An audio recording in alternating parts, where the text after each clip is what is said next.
Walk with me. So if I were to ask you to just pause whatever you're doing right now, wherever you are, whatever time it is, where you are,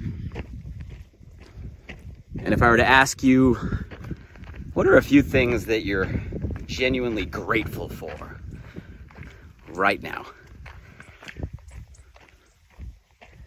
What comes to your mind? It feels like we're in kind of this gratitude movement, aren't we?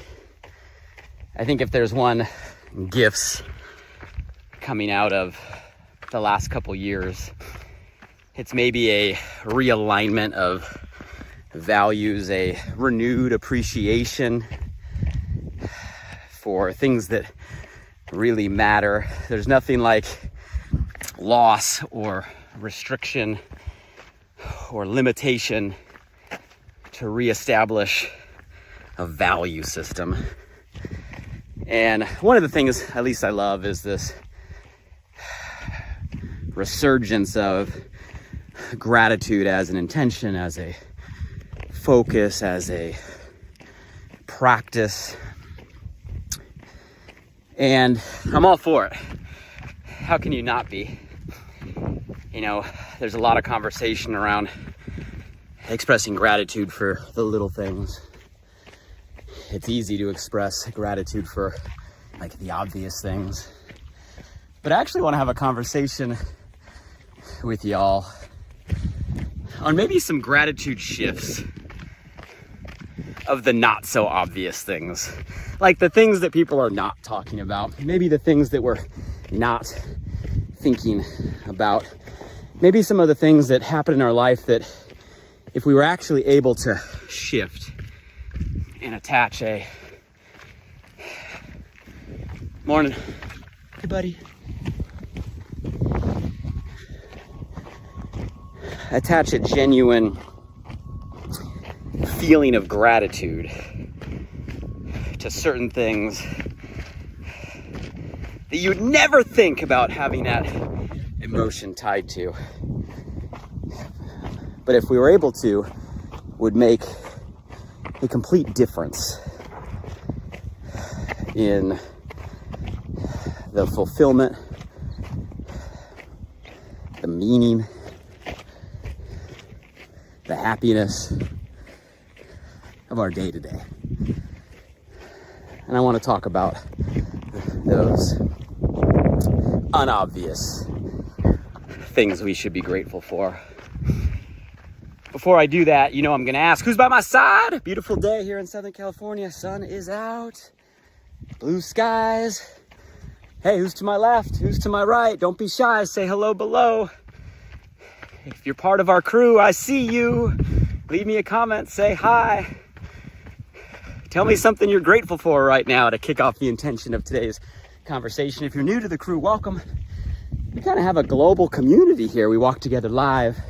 People from all across the world, different walks of life, different time zones, sharing inspired thought, flow of consciousness on just topics that are on my mind and my heart. And the only thing I ask is that you participate. Not only say hello, but share any perspective, any wisdom. I read every comment and it adds value to those in our crew here today. And the topic today, gratitude, right, it's not a new concept. I love the increasing frequency we're having a conversation today. How many of y'all over the last year have started to just go to gratitude as a default state, a home state, an emotional state more because of what we've been through than maybe before? And I know there's been a lot of conversation on like being grateful for the little things. And I'm a believer in that. You know, I think one of the first things that come to my mind when I do ask myself that question, which is pretty frequently something I try to do daily. When I say simple things, it's, you know, I'm grateful that I woke up this morning. that I got air in my lungs. I'm grateful for my health, and that immediately transfers to the health of my family, all my loved ones. Without health, we have nothing. So to me, it starts there. If we woke up and we have our health, it's a good day. You know, maybe the people around me that we have, loved ones, close, people that care, the opportunity to build relationships, deepen relationships, create experiences every single day. Simple things, little things, the things that actually matter. But there's been a lot of conversation on all of that. I don't want to not address it because I do think all of it is important. And I think it starts there. You know, there's the obvious things. The obvious things don't need dialogue from us this morning. When things are going the way we want, when things are going well, right? When things are working out, we feel blessed, and gratitude's easy in that environment. So what I want to talk about is the less obvious. You know, some things that I believe, and I've learned going through them, that if we can express gratitude for, like a real sincere feeling of gratitude, it changes everything. It shifts everything. And it's the less obvious things that I want to talk with y'all about this morning. First thing that comes to my mind, probably something that you wouldn't normally associate a feeling of gratitude for, that I've learned over time to think about. Take a seat with y'all.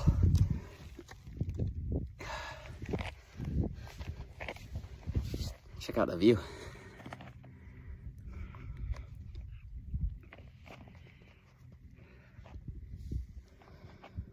And the first thing that comes to my mind is being grateful when things do not work out the way you want or expect them to. Now, I know what you're thinking, right? We've all had those experiences. I want you to think of a first couple of things that are top of mind that like you really wanted to happen, like you had a expectation. I know in my experience, I've been in certain situations where I had like a feeling of certainty that the outcome was going to go exactly the way I wanted. Like I would have bet everything on it, and then all of a sudden it doesn't. And there's a mixed set of emotions that we all experience when we go through these situations. And if we're all honest, I'm willing to bet gratitude is not usually at the top of that list. Surprise, frustration, anger, resentment, hatred, victimhood, like so many things that go into our mind. Why is me? What is this happening? Right? Oh no, I thought, I knew. What if? Usually gratitude's not the top of the list. And I don't know if you guys have found similar, but if I look back at some of those situations where like I knew with certainty I wanted a certain outcome, there was something I wanted to go my way, right? I would even pray like, this is the direction I want. Then all of a sudden, right, it doesn't go that direction. I've found through time and reflection that a lot of times, even though that wasn't what I wanted, it might have been what I needed. Meaning sometimes the doors that get shut are shut because we're meant to go through another door. You know, and sometimes we get so stuck on our willpower, on our desire, what we think is best for us, that we get so myopic, right? So linearly focused in one direction that it takes sometimes the world literally slamming a door in our face to say, hey, this is not the way you're meant to be going. And sometimes those walls have to hit us right, upside the head in order to redirect us in the way that we're meant to go. And it's painful, like it hurts. You know, sometimes we stand there at the door and we keep beating our head against it, saying, no, this is the way I want to go. And it takes us a while to realize that we are meant to go another way. You know, sometimes the doors that shut when things don't work out, it's literally keeping us from a path of maybe more pain or devastation, or, you know, a scenario that is not going to allow us to reach our potential. And it's hard because we create this expectation or this vision of the way we think things will play out, that often we close our minds to even the perspective that maybe it wasn't going to happen that way. So I think one of the very first things we have to learn when things don't go the way that we want them to or we expect them to is that doesn't mean it's bad. Doesn't mean it's wrong, right? Doesn't mean that everything ends right there. That sometimes we have to be grateful that the door is shutting, because it removes the option, right, to go the wrong way and redirects us in a way that might end up being better for us, our goals, our aspirations, our desires, our family. And that perspective only comes in hindsight, right? It's hard when it's in the moment, but I'm willing to bet if you were to look back at some of those points, some of those forks in the road where you really wanted to go left and boom, that wall went up. So you had to go right. Going right actually led to a better place for you. Now, it might not have been that day or that week or that month or that year. It might take time. But with enough time, you get the hindsight. And you start to realize that the universe, life, has a funny way of closing doors that are meant to be closed and opening doors that are meant to be opened. And the more we start to not fight that, but actually be grateful when a door shuts, so that way we can begin to become more aware of the doors that are opening, not only the faster will we navigate the course that we're on, but the better we're going to feel, right, about the doors that close on us when things don't work out the way that we want them to. Now, don't misunderstand me. That doesn't mean that we can't have a desire, doesn't mean we can't have a vision, doesn't mean we shouldn't be strategic. You know, I'm for all of those. I'm all about the intention, the affirmation, right? Setting the path that you think you want. I think all of that is still valid. All of that is still true. Just know that sometimes we're right and that is the path, and sometimes we're not. And that is okay as well. And we can be grateful despite the outcome. So I've learned to become grateful for the doors that shut, the things that don't work out the way that I wanted. I think a second thing that comes to my mind, a gratitude shift, would be learning to become genuinely grateful for the struggles that we face. Now, this one's hard. I know we've heard inspirational quotes or motivational quotes or passages, and it is a hard one, but track with me here, right? It is true that the victory, the win, the triumph, you guys, it's fun. It's a blast. Those moments, right, are amazing. But there is zero doubt that the journey, the process, the struggle, the rise, the overcoming, all of that is not only where the skill gets built, the real life, practical, tangible skill, but also the mental fortitude, the mental resilience, the mental skill, right? Your mental and your physical skill gets built in the journey. It gets built in the struggle. It's the times that we get tested the most that we actually define who we are. It's the times where we're walking through the fire, right, that our character gets forged. It's the times when everything's going right against us, the pressure around us, that we figure out what we're built for. Those are the times that not only push us to our limits, those are the times that actually expand our limits. Those are the times that allow us to move toward a potential. The easy path doesn't create growth. The easy path, right, doesn't create skill. The easy path doesn't build, right, a resilience. The hard path, and the harder the path, the more of all of that is built. And you guys, I think it's more than just about the skill set, right? And it's more than even just about the mindset.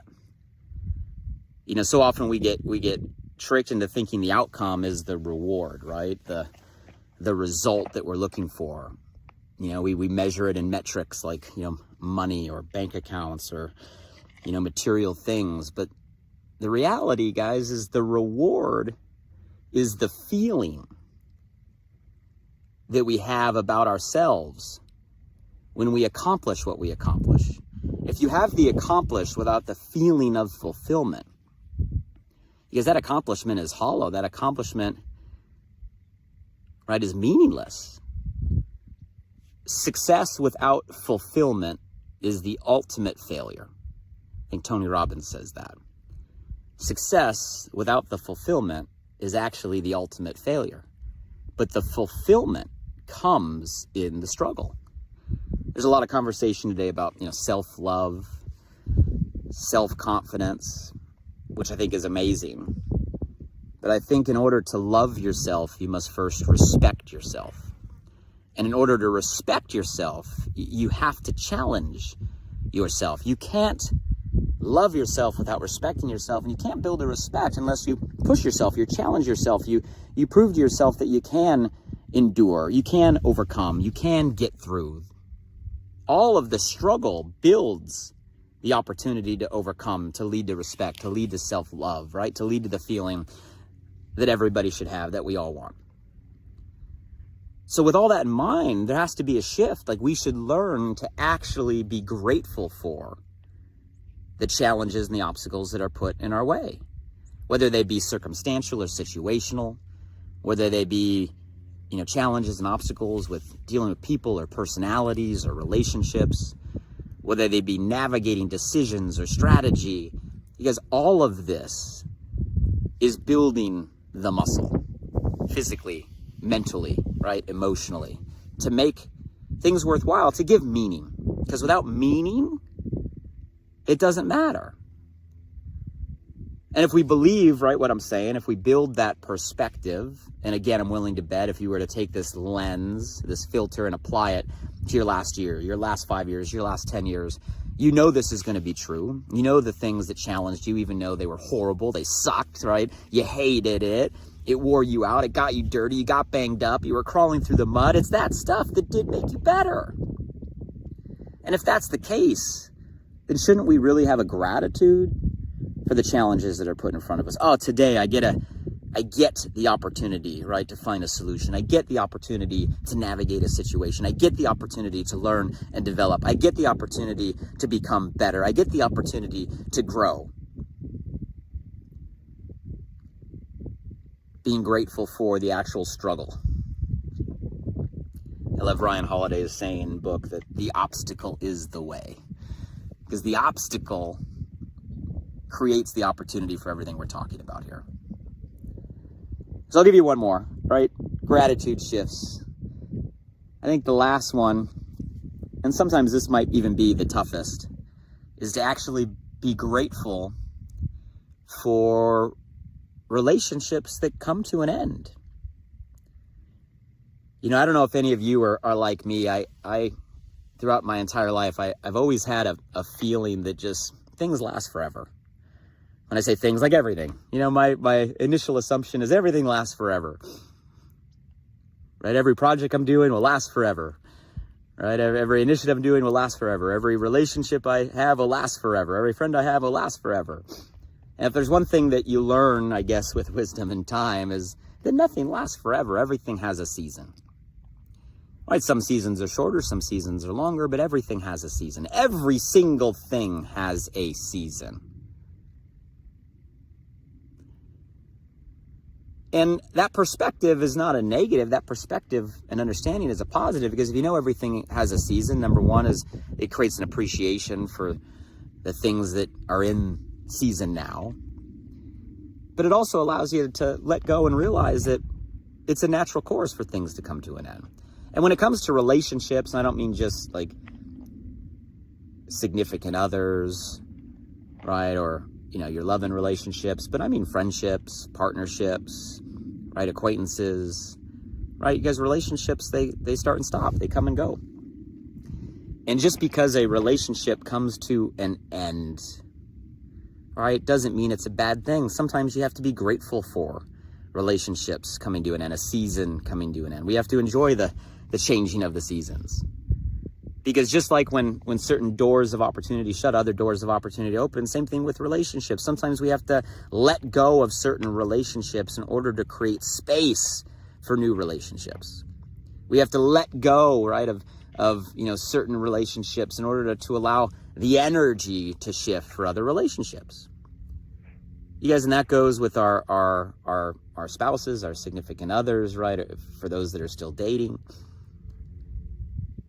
Sometimes you go through certain relationships where you think the person's the one and it's crushing when it comes to an end, but then you realize that it was meant to come to an end, to find the one that is the one. Friendships, right? Partnerships.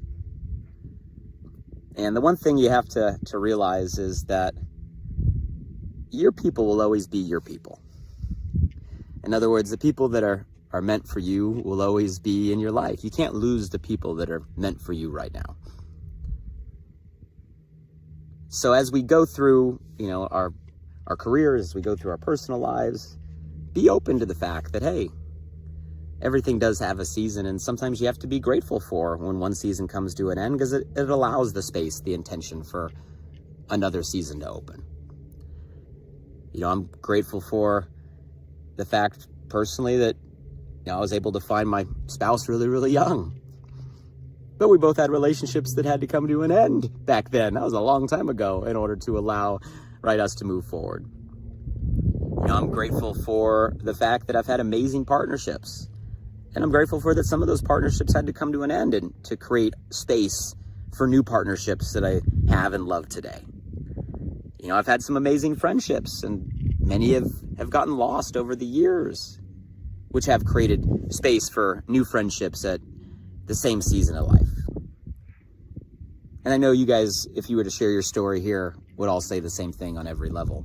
So if that's the case, and that's the truth for all of us, then I think we have to adopt, right, maybe a feeling of gratitude as we move from season to season, right, from door to door. And understand that sometimes we got to be grateful for, right, one to come to an end, to allow the energy and space for a new to enter our lives. So guys, those are things that come to my mind, all easier said than done, I'll admit. Can't say and talk to all of you guys and come across like I'm perfect at all of this, right? We all have reactions, we all have triggers. And when we go through certain things, right, sometimes those will get the best of us. But I think conversations like this bring a level of awareness that allows us to pause for a minute, take a deep breath, and realize, what? When things don't go our way, it might be a blessing. We should be grateful for that door to shut, because now we know that door isn't meant for us. Let's go another way. We should be grateful when we run into a challenge or a struggle or an obstacle. This is an opportunity for me to get better, for me to learn. Let's see what I'm made of, to build that respect, that self-love. And going into relationships, knowing that relationships, everything has a season. Let's enjoy them while they're here, and let's go let go when it's time to let go, to move on to the next. So those are things that I believe if we are able to really shift and add to our gratitude list, just like the little things that matter, will make a huge difference in how we approach every single day and in the speed at which we can move from thing to thing. Give you one more view from the top. Beautiful day, Malibu to Santa Monica. Hey, you guys tell me, did this conversation help today? I'm curious, is there anything that's on your gratitude shift list? Things that you've learned to become grateful for that are the unobvious, the things that maybe we don't talk about the most, but the things that when you attach an intention of gratitude, it changes everything, the energy, the meaning, the speed of which you can move on. Please comment below, share with all of us, contribute. If there's anybody that came to your mind or your heart in today's conversation, maybe somebody that is great at this, tag them, right? Share this with them. Maybe somebody that needs to hear this today, maybe needs a little bit more of a gratitude energy and the things that they're facing. Please share. It's a gift that we're able to give. Obviously, catch past conversations on the podcast. I love all of you that subscribe. I love when you tag me in your stories and share the things that you're getting. That's why I do what I do, knowing that it makes an impact. Alive by Design. Search that or my name anywhere podcasts are available. Until the next time we walk together, I hope you guys think a little bit more about gratitude this week and the things that we face, and how we bring that energy and intention into the little things, into the obvious things, and now into the less obvious things that'll make a meaningful difference in how we approach our day to day. Thank you guys for our time. Till the next time we talk together, take